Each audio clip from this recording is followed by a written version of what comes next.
월세가 나쁜 건 아닙니다. 우리 조물주의 건물주 얼마나 좋아요. 서울의 일부 지역을 제외하고 전국적으로 지금 부동산이 몸살입니다. 유통기한이 끝나가고 있다는 뜻이죠. 최소 10년, 최장 40년을 내면 받던 급여의 70%를 맞춰준다고 한 게 그게 국민연금이었어요. 끝내주지 않아요? 예, 그 약속 지켜줬으면 사실 대한민국 금융회사 필요 없죠. 근데 그때 계산하지 못한 게 하나 있죠. 뭘까요?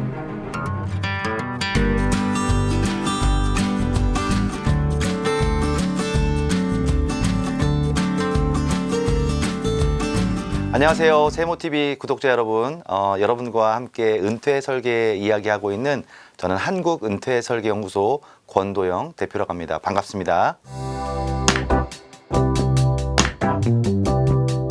혹시 구독자 여러분들은 로또 좋아하세요? 저는 매주 5,000원씩 사고 있습니다. 왜냐면 금요일 날 저희 아파트 단지 1층에 있는 로또 가게가 꽤 늦게까지 합니다. 사장님이 들어와서 사라고 하는 건 아니고 LED 간판이 저를 유혹하는데요. LED 간판에 뭐라고 써 있는지 아세요? 이번 주는 당신 차례예요 이렇게 써 있습니다. 내 차례 한번 언제 올까라는 마음으로 지금 10년째 사고 있는데 안 됩니다. 한 800만 명 중에 1명 정도 된다고 하니까 확률이 굉장히 낮죠. 돼도 문제입니다. 세금이 33%예요. 10억 이상 가져갈 때. 그러면 월요일 날 출근해야 될까요? 말아야 될까요? 많은 고민 드실걸요? 세금 떼고 융자 갚고 마이너스 통장 메꾸고 내일 출근해야겠다 이런 생각이 들 수 있습니다. 그럼 여러분 조금 더 희망을 가져서 여러분 혹시 부모님이 바뀌었을 확률은 있을까요? 산부인과에서 부모님이 바뀌었을 확률은 로또보다는 좀 높다고 합니다. 그런데 만약에 진짜 우리 아빠 나타났는데 이분이 억대 부자도 아니고 조대 부자 아버지가 나타나셔가지고 100억을 나한테 준다 라고 한다면 얼마나 기분 좋겠어요. 출근해야 될까요? 말아야 될까요?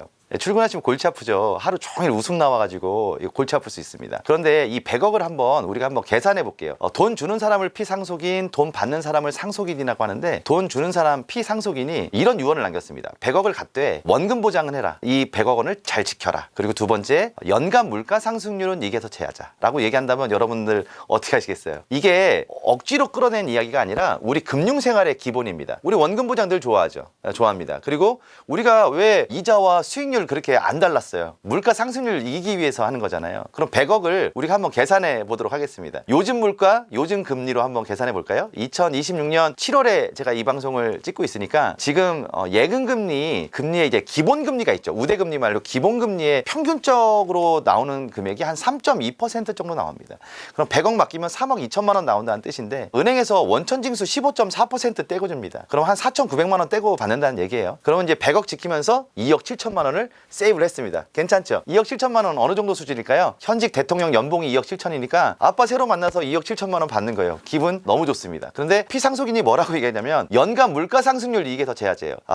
최근 3%대로 계산하면 이거 마이너스 나오기 때문에 2024년도 기준으로 2.3%만 계산해 보도록 하겠습니다. 그러면 얼마예요? 2억 3천 100억 원에 대해서 2억 3천만 원을 또 공제하는 겁니다. 그럼 2억 7천만 원 남았는데 거기서 2억 3천만 원 빼니까 1년에 남는 금액 4천만 원 정도 됩니다. 이거 12분의 1로 나눠보면 한 339만 원? 반올림하면 340만 원 정도 되는 거죠. 여러분 100억을 요즘 물가, 요즘 금리 그리고 원금 보장으로 계산하면 340만 원입니다. 여러분 저는 이렇게 생각해요. 이 340만 원짜리 정기 수입을 죽을 때까지 유지할 수 있다. 그럼 100억짜리 자산가입니다. 100억을 찾아다닐 필요가 전혀 없는 거예요. 일확천금, 재테크, 어느 날 갑자기 팔자가 바뀌는 거, 부모님이 갑자기 나타나? 이런 일은 거의 희박하죠. 그런데 우리가 매달 그 날짜에 꼬박꼬박 340만 원 정도 준비해서 끝까지 가는 거, 그거 아주 유용합니다. 그게 바로 은퇴 후의 현금 흐름입니다. 은퇴 전에는 자산을 잘 모으는 게 중요하지만 은퇴 후에는 이렇게 어디선가 나올 수 있는 월급 받는 시스템을 가져야 됩니다. 막 중구난방 흩어져서 나오거든요. 국민연금 나오는 날 따로, 연금저축 가입했는데 연금저축 나오는 날 따로, 주택연금 가입했는데 주택연금 또 나오는 날 따로, 다 따로입니다. 근데 우리는 희망이 있죠. 왜? 직장인들은 희망이 좀 있어요. 왜냐면 10억은 없어도 다음 달 급여는 또 나오거든요. 그 시스템이 우리에게 안정을 주는 겁니다. 340만 원을 우리가 유지해야 되는데 문제는 뭐냐면 340만 원 이거 유지해야 되는데 유병이 개입을 했어요. 유병이. 그래서 유병이 개입해가지고 간병비가 한 150만 원 들어간다고 했을 때 우리는 좀 어려워질 수 있겠죠. 그래서 이런 유병에 대한 부분을 준비하면서 은퇴를 바라보는 것도 또 중요하다. 자, 340만 원으로 다시 돌아와서 여러분 340만 원을 매달 그 날짜에 꼬박꼬박 받을 수 있는 방법이 대한민국 역사에 몇 가지가 있었습니다. 부동산 월세 받으면 됐었죠. 근데 문제는 지금 부동산 간판보다 저는 임대문이라는 글씨가 더 많이 보이는 것 같아요. 그래서 약간 어느 정도 이제는 유통기한이 끝나지 않았나라는 생각을 합니다. 주식으로 이제 해야 되는데 주식은 이제 배당받는 겁니다. 사실 카드값이 25일 날 빠진다고 가정해 볼게요. 그럼 23일 날 주식을 팔아야 돼요. 근데 올라 있어도 문제고 떨어졌어도 문제입니다. 그렇게 해서 매달 노후 생활한다고 가지고 있는 주식 사고 팔고 하면 이거 병날걸요. 그래서 사실상 할 수 있는 게 배당입니다. 근데 배당도 우리가 한 번 더 짚고 넘어가야 될 부분이 있는 거죠. 왜? 기업이 주는 거기 때문에 기업이 수익이 나야 됩니다. 그리고 노후 생활을 배당으로 한다. 이 기업이 나보다 오래 살아줘야 되죠. 근데 우리나라에 나보다 오래 사는 기업이 있느냐? 여러분 물음표 한번 찍어봅니다. 더 나아가서 그러면 우리가 어떻게 하면 될까요? 맞아요. 미국 주식 공부해야 되겠죠. 이제는 글로벌한 시각으로 미국 주식 공부하라고 하면 어떤 분들이 그런 얘기합니다. 너무 위험하지 않아요? 미국 사람이 한국 봤을 때 너무 위험합니다. 전 세계에서 제일 위험한 나라가 대한민국인데 우리나라에서 아둥바둥 하고 있는 거죠. 이제는 글로벌한 시각으로 이제 노후 준비도 다각화해야겠죠. 거기에 이제 세 번째 방법이 보험. 우리가 기본적으로 가지고 있는 국민연금에 퇴직연금, 더 나아가서 개인적으로 가입한 연금보험이나 연금저축 같은 것들을 통해서 한층 한층 쌓아 올리는 겁니다. 그게 부족하다 그러면 주택연금으로 우리가 매달 그 날짜에 꼬박꼬박 나올 수 있는 현금으로 만드는 거죠. 근데 먹고 죽을래도 보험 들 돈이 없고 연금 들 돈이 없어. 그리고 내 집도 내 집이 아니야. 이런 부분들은 현금 흐름을 위해서 뭐 하면 될까요? 포기해요? 아니죠. 은퇴 설계 차원에서의 매달 현금 흐름은 본인의 경력을 계속 연장하는 겁니다. 그리고 연금 자식을 하나 키우시는 거예요. 지금 여러분들이 키우는 자식들이 매달 그 날짜에 꼬박꼬박 340만 원씩 급여 줄 수 있을 가능성이 있을 것인가? 자식 농사의 시대가 있었습니다. 10명을 낳고 8명이 쭉정이어도 2명이 알곡이면 2명 중에 한 놈이 돈 대주고 한 놈이 지켜주면 이게 자식 농사였어요. 근데 우리 지금 저출산 시대에 1명, 2명 낳잖아요. 아이들 먹고 살기도 힘들거든요. 오늘 이렇게 합시다. 연금 저축 하나 우리 잉태합시다 오늘. 그래서 애들 키우듯이 한번 키워볼까요? 얼마큼? 예, 초등학교 6년, 중학교 3년, 고등학교 3년, 합의 12년 10년 납하시고 2년 거치한 다음에 매달 그 날짜에 꼬박꼬박 받는 방법이 있습니다. 늦지 않았습니다. 지금 아무것도 없어도 상관없어요. 지금부터 하시면 됩니다. 그리고 건강하시잖아요. 경력이 있고 경륜이 있습니다. 내가 가지고 있는 모든 끼를 다 동원해서 이제는 경력 설계로 매달 그 날짜에 꼬박꼬박 돈 받을 수 있는 능력도 키우시는 게 중요하다. 이제 포기하지 말고 목돈보다 더 중요한 건 매달 그 날짜에 꼬박꼬박 돈 나오는 거. 이게 가장 행복하고 완벽한 은퇴 설계의 기본이다라고 여러분께 강조드리고 싶습니다. 세입자에게 내 노후를 맡기는 거죠. 기본적으로 그 개념이 있어야 됩니다. 월세 얼마 받으세요? 라고 물어보면 뭐 300 받아요. 진짜 그거 중에서 내 노후 생활을 위한 돈 얼마예요? 라고 하면 거기에 관리 비용부터 세금 모든 비용 빼야 됩니다. 그리고 건물은 노후되죠. 노후되면서 이걸 완벽하게 내 노후 생활에 완벽할 수는 없는 거죠. 저는 이렇게 생각해요. 월세가 나쁜 건 아닙니다. 우리 조물주의 건물주 얼마나 좋아요.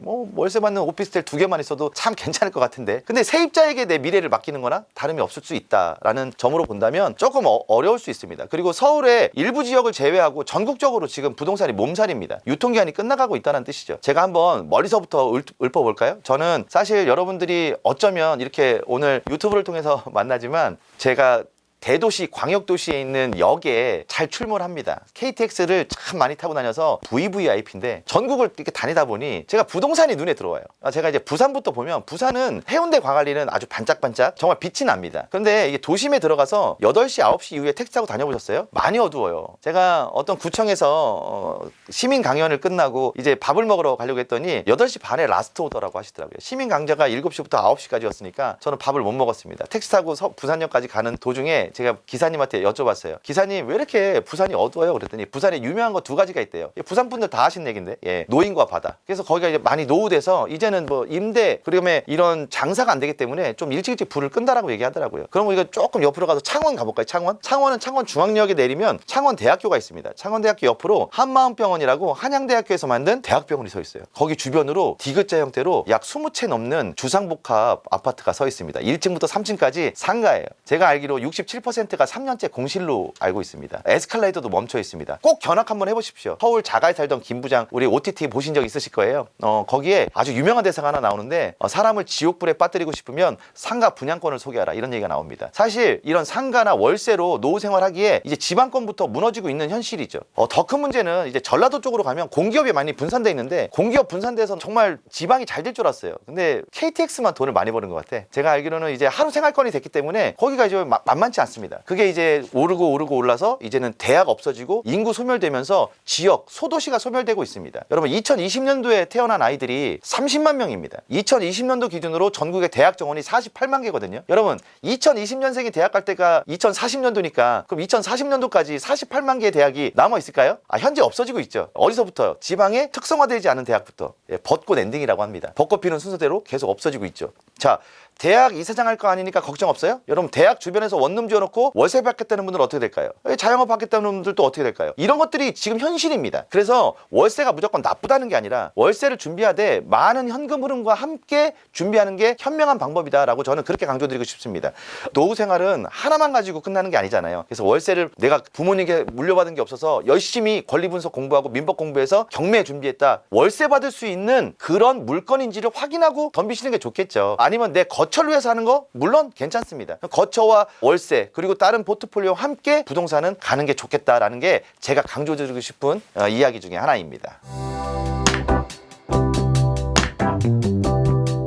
자, 연금보험은 일단은 국가가 우리를 책임져 주겠다고 한 국민연금과 그러면 현재 퇴직금을 연금으로 바꾼 퇴직연금의 보완제 정도로 생각하시는 게 가장 좋겠죠. 왜냐하면 내 급여를 통틀어서 연금보험에 들어갈 수 없기 때문에 일부가 들어갑니다. 그래서 연금을 들어가는데 이제 생명보험사에 들어가거나 손해보험사에 들어가는 경우가 있죠. 생명보험사는 말 그대로 생명이 다할 때까지 연금을 주는 종신형 연금 시스템이 있습니다. 근데 이제 손해보험사는 손해본만큼만 지급한다라는 개념을 가지고 있잖아요. 그래서 거의 대부분 확정 기간을 정해놓고 돈을 주는 경우가 있겠죠. 그럼 여러분들 한번 생각해 볼게요. 내가 생명보험사 들 수도 있고 손해보험사 연금 들 수 있어요. 물론 국민연금과 퇴직연금으로 만만치 않기 때문에 이 보완제로 가입하셔야 됩니다. 가입하시고 매달 그 날짜에 꼬박꼬박 나올 수 있는 돈의 시스템을 만드는 거죠. 하지만 보험사는 연금, 연에 한 번씩 돈을 줍니다. 이걸 또 어디에 넣어놓고 어떻게 나눠받을 것이냐도 중요하겠죠. 그래서 매월 받는 시스템으로 왜냐면 제가 계속 강조드리는 이유는 우리는 먼슬리 이코노미, 월 경제 안에서 삽니다. 그 날짜에 카드값 나가야 되고 매월 현금 흐름이 필요한 우리는 그런 시대에 살기 때문에 이 연금도 그렇게 받아야 되는데 그 연금이 중간에 끊겨버리면 안 되겠죠. 그러면 손해보험사 연금부터 한번 봅시다. 손해보험사 연금을 내가 들었어. 그러면 그 연금은 기간을 정해놓고 나오는 거기 때문에 저는 국민연금 보완제, 특히 국민연금이 충분한 우리의 노후 생활을 못 채워준다는 거는 우리가 기정사실로 알고 있지만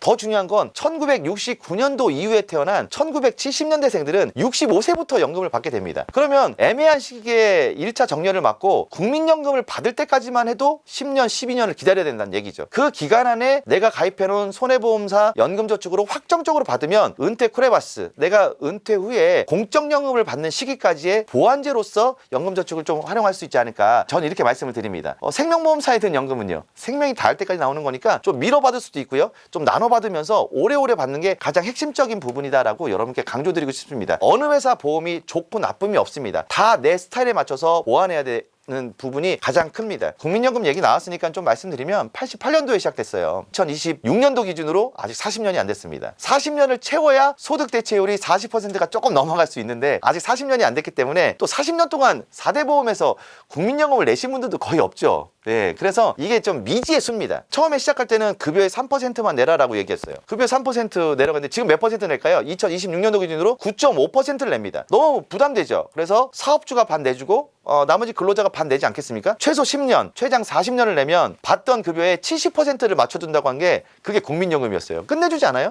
예, 그 약속 지켜줬으면 사실 대한민국 금융회사 필요 없죠. 근데 그때 계산하지 못한 게 하나 있죠. 뭘까요? 안 죽어. 죽어야 돼. 국민연금은 죽어야 끝나는 연금입니다. 그런데 안 죽고 살아있는 거죠. 돌아가셨죠? 살아 계세요. 한번 입금해줘야 됩니다. 그렇게 입금받는 사람과 국민연금 수급자가 600만 명에 이르고 있으니 지금 국가에서도 이걸 조정을 했죠. 1차, 2차, 그러면 이번 3차 기역으로 더 내는 걸로. 그러니까 내가 덜 받고 늦게 받고 이제 더 내는 것까지 온 거죠. 이게 어디까지 연명이 되냐? 2070년도까지 연명이 된 거예요. 그래서 늦게 받는 거에 있어서 1969년도 이후에 태어난 사람들이 65세부터 받는다는 그 기정사실 안에서 우리가 여러분 보험회사의 연금으로 보완제로 반드시 들어가야 되는 게 사적 연금 보험의 영역이라고 여러분께 강조드리고 싶은 겁니다. 이해하셨죠? 그럼 퇴직금으로 우리가 노후 생활을 해야 되는데 퇴직연금제도가 또 있었잖아요. 예, 국민연금을 이제 보완하기 위해서 퇴직연금제도가 국가적인 차원에서 2005년도에 시작됐습니다. 근데 문제는 어떤 문제가 생겼을까요? 2005년도에 퇴직연금제도 근로자 퇴직보장법 생겨가지고 막 시작할 때 대기업부터 시작했거든요. 중소기업은요 5년, 10년 좀 미루다가 시작합니다. 그러면 1년 다니면